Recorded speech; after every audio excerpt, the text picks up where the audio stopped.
Assalamualaikum warahmatullahi wabarakatuh. Perkenalkan, nama saya Ninda Anggita Lestari, NIM 19020046 dari kelas DPPKB.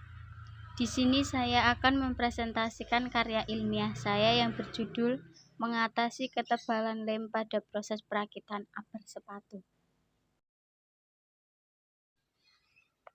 Yang pertama yaitu latar belakang. Di era modern seperti ini, kemajuan teknologi dalam bidang industri persepatuan atau alas kaki tergolong cepat. Untuk mendapatkan sumber daya manusia terkait bidang kulit, terutama alas kaki, maka diperlukan sarana pendukung yang salah satunya lembaga pendidikan yang profesional dan dalam bidangnya. Sepatu merupakan salah satu jenis alas kaki yang pada umumnya terdiri dari atasan sepatu yang menutup kaki, bawahan sepatu, dan komponen pendukung lainnya. Selanjutnya, permasalahan. Berdasarkan pemaparan latar belakang, dalam proses perakitan upper sepatu sering terjadi kesalahan atau reject pada saat pengeleman yang akan berdampak pada kualitas dan harga jual produk sepatu tersebut. Selanjutnya, tujuan penulisan karya ilmiah. 1. Untuk mengetahui dan mempelajari proses perakitan upper sepatu. 2. Untuk mengetahui dan mempelajari penyebab permasalahan pada perakitan sepatu. 3. Untuk mengetahui solusi permasalahan proses perakitan upper sepatu. Bab 2. Tinjauan pustaka. Menurut Basuki, sepatu adalah pelindung kaki dari serangan bermacam-macam iklim ataupun rasa sakit karena menginjak suatu benda yang tajam yang kemudian berkembang fungsinya menjadi salah satu busana dan juga untuk mengukur derajat status sosial manusia.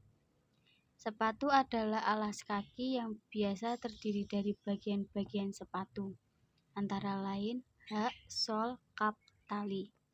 Sepatu biasanya terbuat dari kanvas atau kulit. Bagian-bagian sepatu. Sepatu merupakan suatu pokok yang terdiri dari beberapa bagian yang dirakit menjadi satu.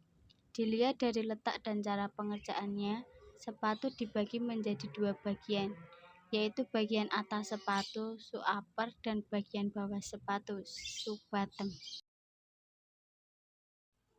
Bagian atas sepatu terdiri dari fam. Variasi pada komponen fam dapat berbentuk 1. Toe cap. Komponen sepatu bagian ujung merupakan komponen yang berdiri sendiri terlepas dari fam atau hal fam. 2. Tong atau lidah. Komponen atasan sepatu yang disambungkan pada bagian lengkung tengah dari sebuah fam.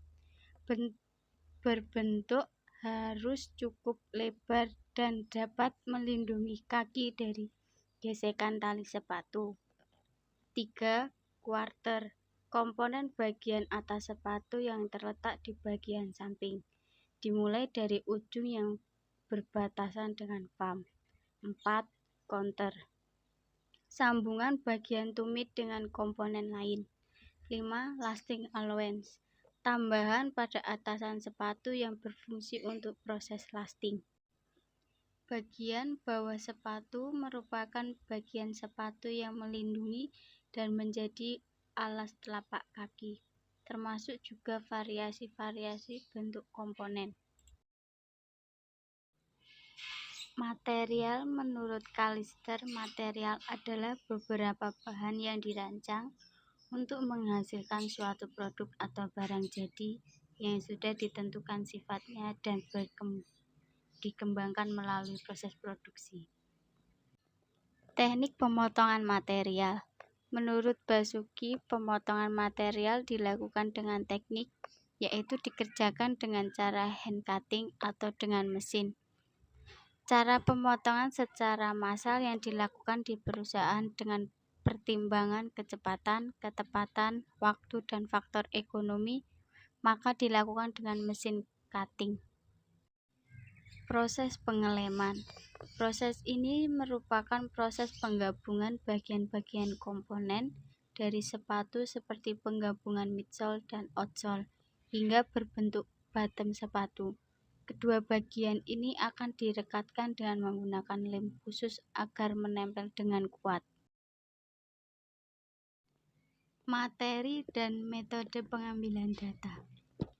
Materi yang diamati berkaitan dengan proses perakitan sepatu dan menganalisa masalah untuk mengatasi permasalahan ketebalan lem pada perakitan upper sepatu. Metode pengambilan data. Pengumpulan data primer, yaitu data primer yang didapatkan secara langsung dari sumber. Yang pertama melalui pihak yang berkaitan dengan pokok pembahasan. Pada data primer ini terdapat metode yang diperoleh, yaitu A. Metode survei. Metode ini dilakukan dengan cara mengajukan beberapa pertanyaan pembimbing ataupun staf yang sedang bertugas. B. Metode observasi. Metode ini dilakukan dengan cara mengamati proses perakitan upper sepatu yang dihasilkan setiap hari. Data diperoleh secara langsung dari pihak yang terkait dengan pokok pembahasan di perusahaan, meliputi pengamatan dan pengumpulan data-data yang digunakan. C. Metode wawancara atau interview. Metode ini dilakukan untuk mengkonfirmasi data hasil observasi dan wawancara dengan pihak staf atau karyawan yang bersangkutan. Metode ini sebagai alat pengendalian mutu dalam setiap pemeriksaan. Pengumpulan data sekunder. Metode ini dilakukan dengan cara mencari data yang diperoleh dari sumber kedua. Metode yang digunakan antara lain A. Studi literatur pustaka. Metode ini bertujuan mengumpulkan data-data yang dilakukan dengan cara mengumpulkan teori-teori yang berkaitan dengan pola sepatu yang sudah dibuat oleh perusahaan sebagai pendukung. B. Studi website. Metode ini dilakukan dengan cara mengambil data literatur secara online berupa soft file maupun e-book yang berhubungan dengan proses perakitan sepatu. Sekian presentasi dari saya, kurang lebihnya mohon maaf. Wassalamualaikum warahmatullahi wabarakatuh.